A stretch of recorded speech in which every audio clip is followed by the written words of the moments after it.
Salve, salve, rapaz! Tranquilidade. Continuando a gameplay de onde paramos aí no episódio anterior, dando continuidade aí à série aí de Mass Effect 2, beleza? Aí estamos aqui trocando as ideias aqui com a Miranda, ela que é a chefe aqui desse lugar aqui. Ela faz parte da Cerberus aí, uma organização que vamos dizer assim, que é uma terceirizada aí da Aliança, né? Eles faziam uns trabalhos aí pra Aliança. Só que no primeiro jogo aí o comandante Shepard aí destruiu várias instalações da Cerberus, né? Aí então aqui ele achou estranho, né? Porque a Cerberus reviveu ele e tá tentando ajudar ele agora, sendo que eles eram inimigos no primeiro jogo. Aí estamos interrogando a Miranda aqui pra saber mais detalhes aí sobre o que aconteceu aí durante o tempo que ele ficou morto e porque eles estão querendo ajudar aí o Shepard aí, beleza? Então bora lá continuar a gameplay. Quem gostar aí deixa aquele like, compartilha, se inscreve no canal e ativa o sininho, beleza? Convenient that you show up as we're leaving. Where were you during the attack? Besides trying to save your life, Wilson figured out I was helping you and he sent an army of mechs to take me out. I got here as soon as I could. Probably a little too soon if you ask Wilson. What about the rest of the people on the station? This is the evac area. If they're not here now, they're not coming. We can't leave without knowing for sure. We need to go back and look. Don't you get it? The only one worth saving is you. Everyone else is expendable. She's right. We all knew the risks when we signed up. Without you, there's no point to any of this.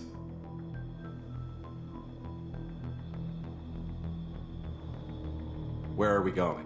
Another Cerberus facility. The Illusive man is waiting for you there. I'm not sure I trust you. This is the only shuttle off the station. You want to stay and rot with the mechs? Be my guest. You're the Lazarus Project's director, aren't you? That's right. I put 2 years of my life into this project. Into you. What does Cerberus want from me? Maybe you should ask the Illusive man when you meet him. He poured virtually unlimited resources into Lazarus. Obviously, he has some kind of plan for you.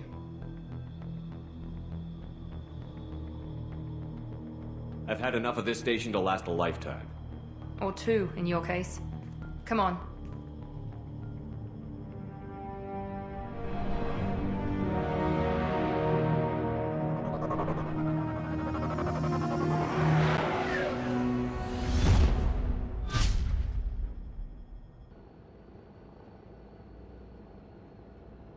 Before you meet with the Illusive man, we need to ask a few questions to evaluate your condition. What, we have to do this now? We should have done weeks of testing to confirm the success of Project Lazarus. A few questions during the shuttle ride will have to suffice. Okay. Records show you grew up on Earth. Tough environment, no parents. You enlisted and won a medal fighting Batarians during the Skillian Blitz. Do you remember that?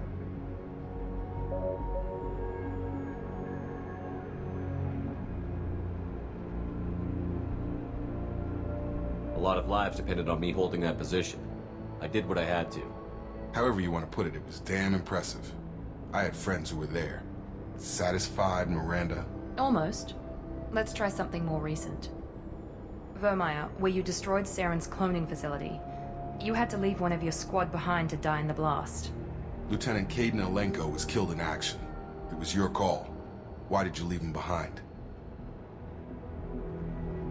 I left a friend to die that day, and I didn't do it casually. But I had to save as many people as I could. Caden gave his life for the rest of the team. Without him, I couldn't have stopped Saren. He died a hero. I understand, Commander, and I wasn't judging your decision. Everybody at Cerberus knows that cloning facility had to be destroyed. There are other tests we really should run. Come on, Miranda. Enough with the quizzes. The memories are there, and I can vouch for Shepard's combat skills personally. I suppose you're right. We'll have to hope the Illusive man accepts our little field test as evidence enough.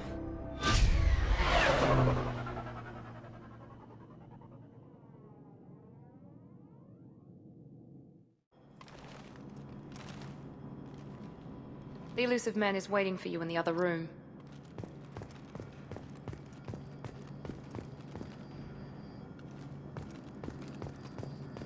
The Illusive man is waiting for you in the other room.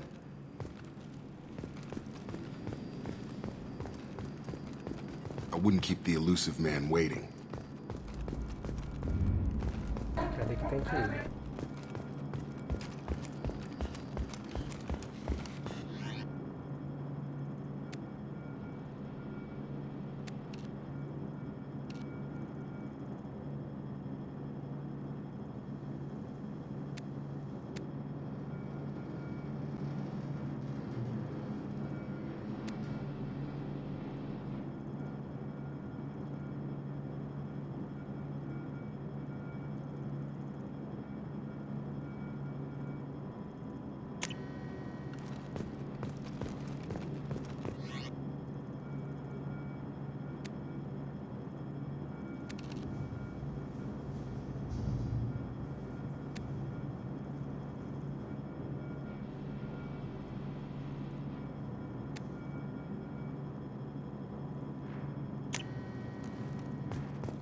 Dar um rolezinho aqui na...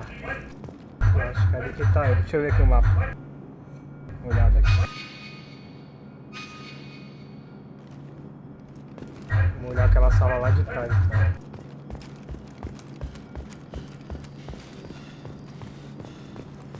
The Illusive man is... I wouldn't keep the Illusive man waiting. Lá embaixo, mano.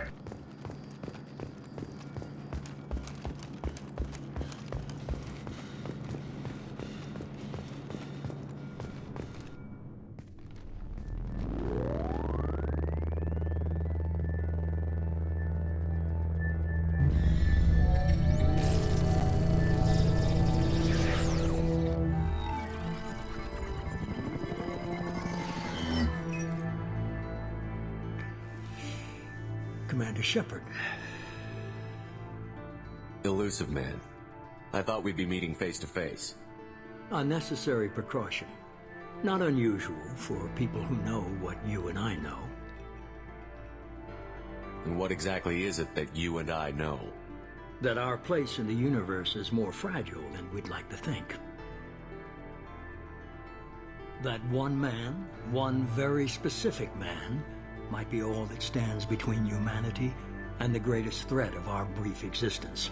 The Reapers. Good to see your memory's still intact. How are you feeling? Cut to the chase. What are the Reapers doing that made you decide to bring me back? We're at war. No one wants to admit it, but humanity is under attack. While you've been sleeping, entire colonies have been disappearing. Human colonies. We believe it's someone working for the Reapers, just as Saren and the Geth aided Sovereign. You've seen it yourself. You bested all of them. That's just one reason we chose you. Nothing you say is going to convince me to trust you. I need more than words. I'd be disappointed if I could persuade you that easily. Go and see for yourself. I have a shuttle ready to take you to Freedom's Progress, the latest colony to be abducted. Miranda and Jacob will brief you. Miranda killed Wilson in cold blood. Jacob's just a gun for hire. You expect me to trust them? Wilson was one of my best agents, but he was a traitor. Miranda did exactly what I expected of her, and she saved your life in more ways than one. Jacob's a soldier, one of the best. He's never fully trusted me, but he's always been honest about it. You'll be just fine with them. For now. Is this a volunteer job, or am I being volunteered? You always have a choice, Shepard. If you don't find the evidence we're both looking for, we can part ways. But first, go to Freedom's Progress. Find any clues you can. Who's abducting the colonies? Do they have any connection to the Reapers? I brought you back. It's up to you to do the rest.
Agora vai ter que ir pra outro lugar.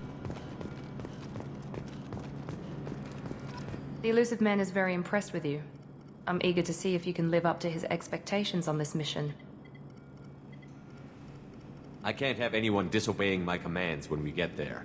I know who I report to. As long as you don't do anything to betray Cerberus, I'll follow your orders.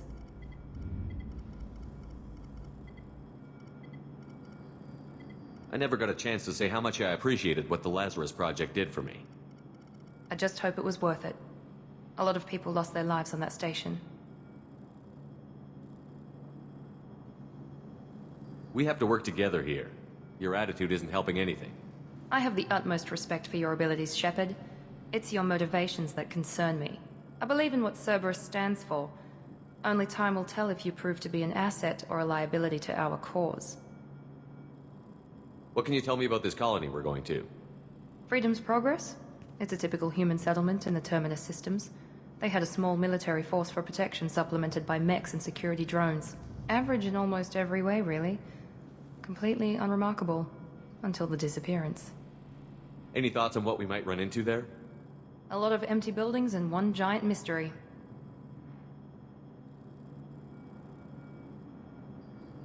I'd like to know more about the Lazarus Project from the person in charge. I wasn't in charge. The Illusive Man was. If I was running the show, would have done a few things differently. What would you have changed? To start, I would have implanted you with some type of control chip. But the Illusive Man wouldn't allow it. He was afraid it might affect your personality, alter your character somehow. He wouldn't let us do anything that might limit your potential in any way. Can't say I like the idea of being brought back to life with a control chip in my brain. The Illusive Man is taking an incredible risk with you. I just hope his gamble pays off. Tell me a little about yourself. Worried about my qualifications? I can crush a mech with my biotics or shoot its head off at 100 yards. Take your pick.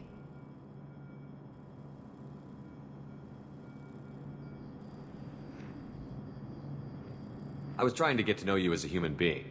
I'm not looking for a friend, Shepard. Stay focused on the mission. Did you and Jacob serve together in the Alliance? No, the Illusive Man recognized my potential and recruited me at a young age. How old were you? Old enough to know this is what I wanted.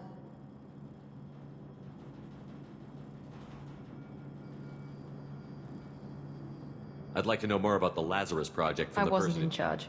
The Illusive Man was. If I was running the show, would have done It's obvious you're not We've got an interested. assignment. We can talk about it or we can do it. I'm glad the Illusive Man convinced you to join us, Commander. I just agreed to work with him. I still don't trust him. Do you trust me, Commander? I haven't made up my mind about you yet. At least you're giving me a chance. Most Alliance soldiers hate Cerberus on principle. Do you know anything about this colony we're going to? It's called Freedom's Progress. Don't know much else. I guess we'll find out when we get there. You said you served in the Alliance? 5 years in total. Stationed all over the galaxy. Even spent a couple of years as a Corsair. I've never heard of the Corsairs. It was an Alliance initiative. They hired independent starship captains and used them for missions that fell outside official Alliance jurisdiction. Technically, we weren't part of the Alliance. If we ever got caught, they could disavow any knowledge of us. We were supposed to be free from restrictions and rules, but there was still enough red tape to sink a cruiser. I finally just gave up. Why did you join Cerberus? I guess I just got tired of never making a difference. So much of what we did in the Alliance seemed pointless. I thought things would change after the attack on the Citadel. The old council was dead, and humanity took control of the new one. But nothing changed. Politics, bureaucracy, same bullshit, different leaders. Cerberus is different. When colonies go missing, we don't commission a team to write a report to figure out what the hell to do about it. We just go and find out.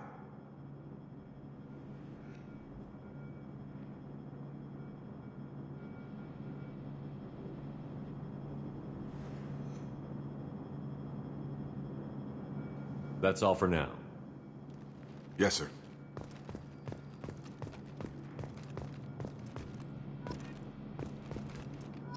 Dá uma olhada aqui nos codex do jogo aqui pra vocês dar uma lida, porque tem muita coisa importante no codex, beleza, rapaziada? Eu vou estar mostrando o texto aí pra vocês. Aí vocês dão uma pausa no vídeo e vai olhando.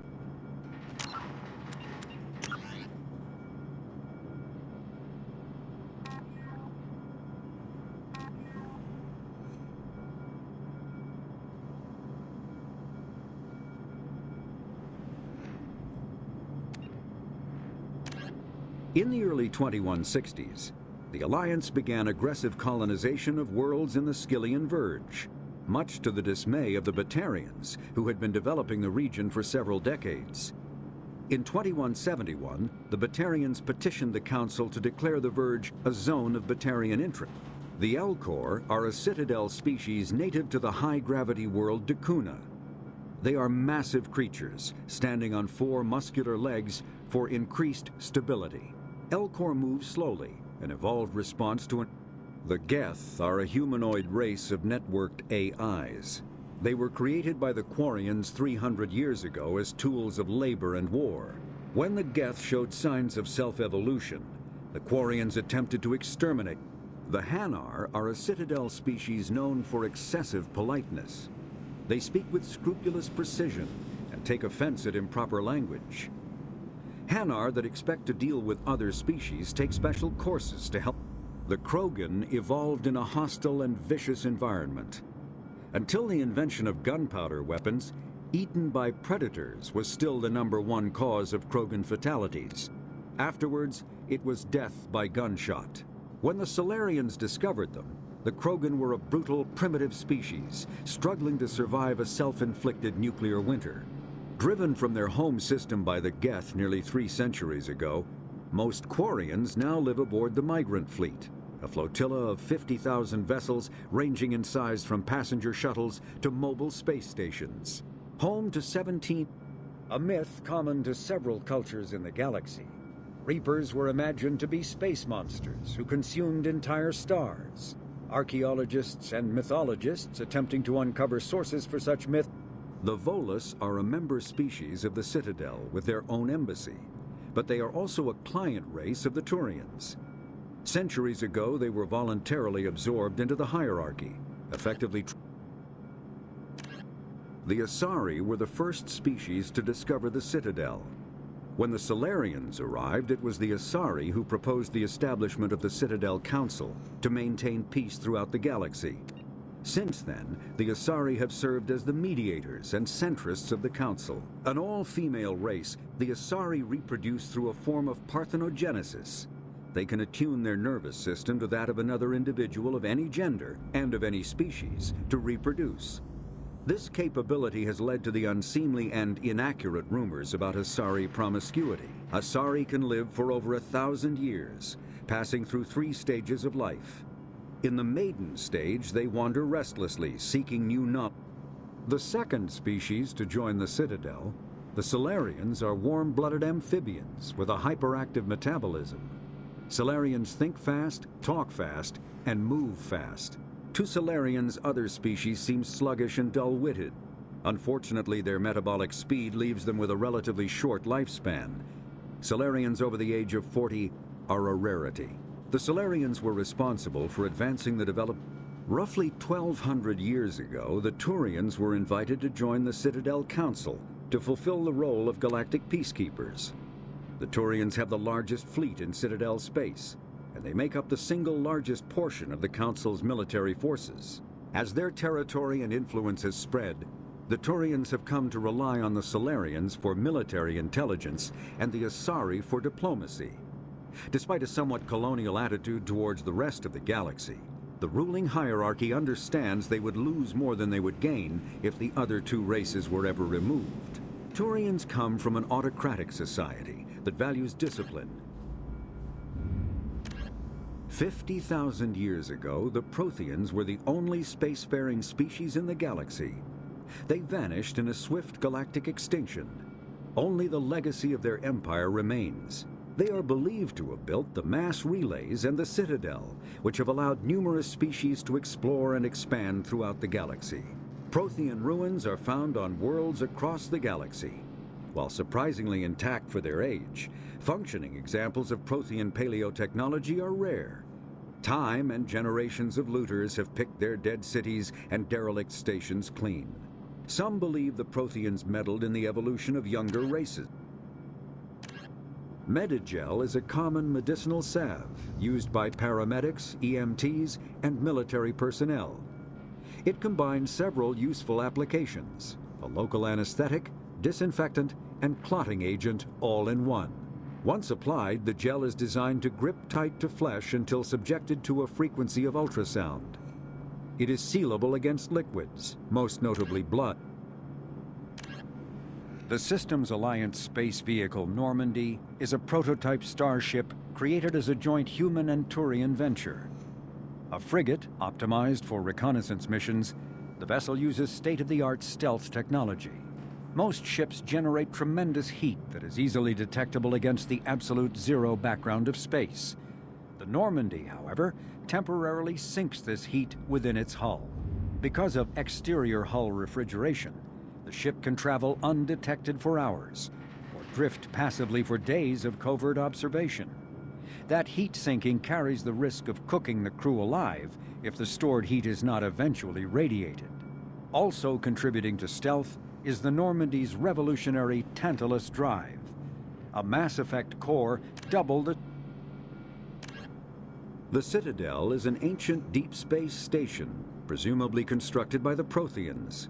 Since the Prothean extinction, numerous species have come to call the Citadel home. It serves as the political, cultural, and financial capital of the galactic community. To represent their interests, most species maintain embassies on the Presidium, the Citadel's inner ring. The Citadel Tower in the center of the Spectres are agents from the Office of Special Tactics and Reconnaissance, and answer only to the Citadel Council. They are elite military operatives, granted the authority to deal with threats to peace and stability in whatever way they deem necessary. They operate independently or in groups of 2 or 3. Some are empathetic peacekeepers, resolving disputes through diplomacy.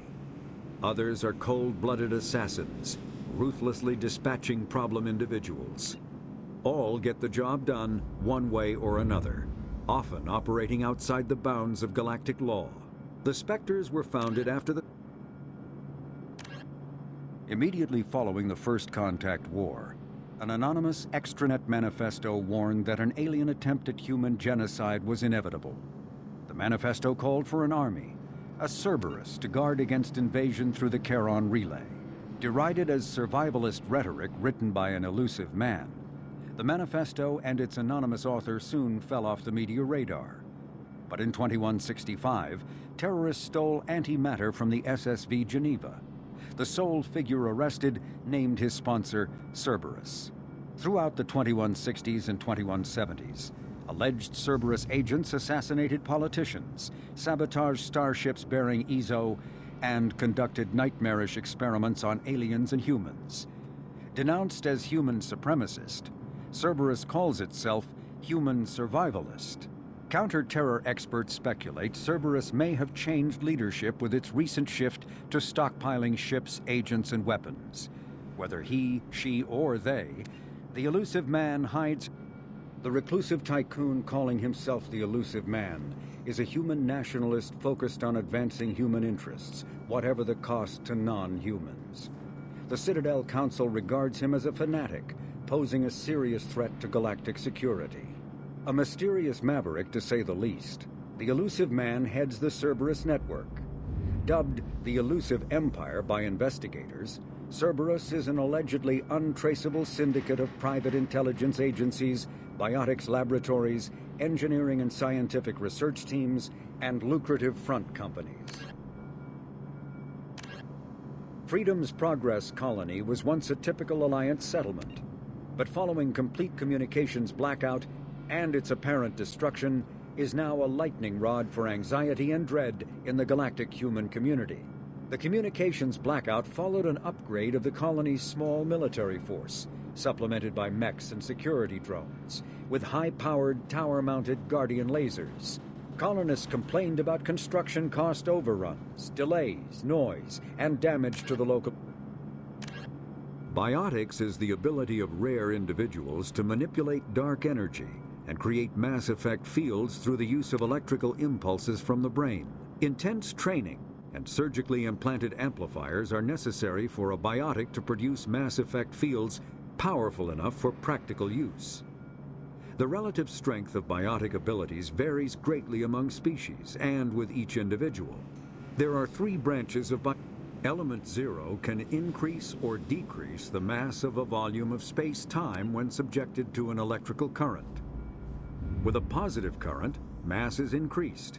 With a negative current, mass is decreased. The stronger the current, the greater the magnitude of the dark energy mass effect. In space, low-mass fields allow FTL travel and inexpensive surface-to-orbit transit. High-mass fields create artificial gravity and push space debris away from vessels. In manufacturing, low-mass fields permit. When subjected to an electrical current, the rare material dubbed Element 0, or ESO, emits a dark energy field that raises or lowers the mass of all objects within it. This mass effect is used in countless ways, from generating artificial gravity to manufacturing high-strength construction materials. It is most prominently used to enable faster-than-light space travel. ESO is generated when solid matter, such as a planet, is affected by the energy of a star going supernova. The material is common in the asteroid debris that orbits neutron stars and pulsars. These are dangerous places to mine, requiring extensive use of robotics, telepresence, and shielding to survive the Omni-tools are handheld devices that combine a computer microframe, sensor analysis pack, and manufacturing fabricator. Versatile and reliable, an Omni-tool can be used to analyze and adjust the functionality of most standard equipment, including weapons and armor, from a distance. The fabrication module can rapidly assemble small three-dimensional Mass relays are feats of Prothean engineering advanced far beyond the technology of any living species. They are enormous structures scattered throughout the stars and can create corridors of virtually mass-free space, allowing instantaneous transit between locations separated by years or even centuries of travel using conventional FTL drives.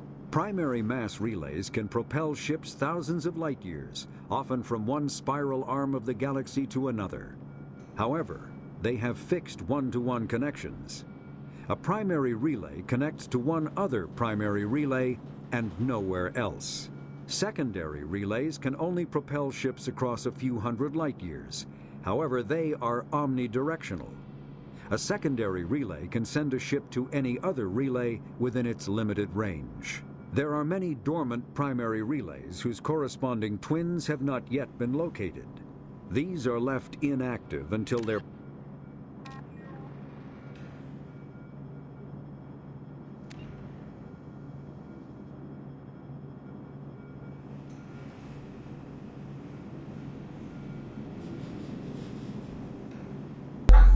É isso aí, rapaziada. Demos uma olhada aqui no codex aqui, né? Tem bastante informações boas aí.